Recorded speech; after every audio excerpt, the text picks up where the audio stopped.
Alright, what's good homies, welcome back to another video on my channel.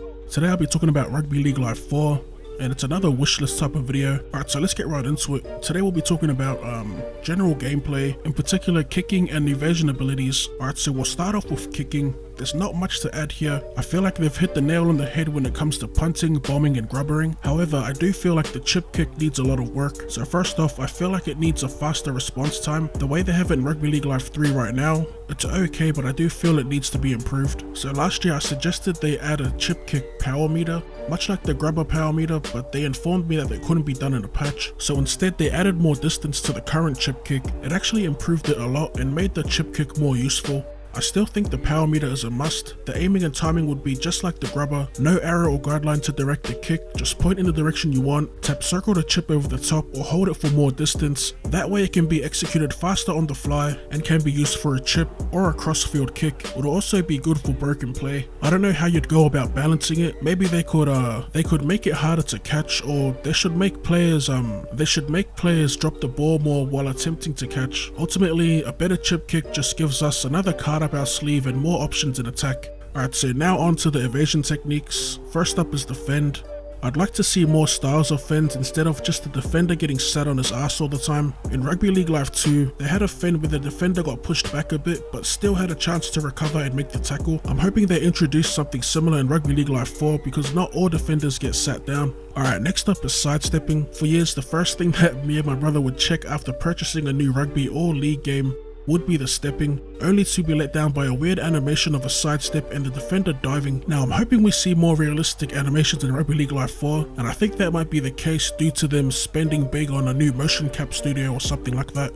I'd be happy if the stepping looked similar to Rugby Challenge 2. In my opinion, out of all Rugby League and Rugby Union games, Rugby Challenge 2 had the best, and part of the reason they had the best stepping was because backs and forwards had different steps. They had quick steps that turned defenders inside out, and they had more traditional looking side steps which were a little slower, but it gave defenders a chance to recover. So hopefully the backs get the quick steps and all that, and the forwards get the much slower step. Alright, now on to the last couple of evasion techniques.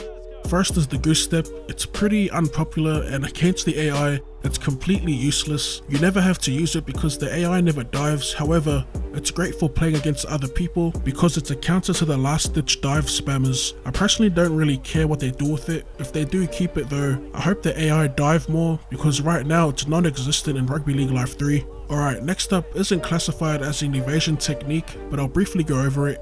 And that's the dummy pass. It's nothing to do with the buttons or anything. I actually like the way they've set it up. It's more to do with a successful dummy pass, the animation that happens after it. Alright, so the way it's set up in Rugby League Live 3 right now, if you perform a successful dummy pass, you get the same animation as a successful sidestep.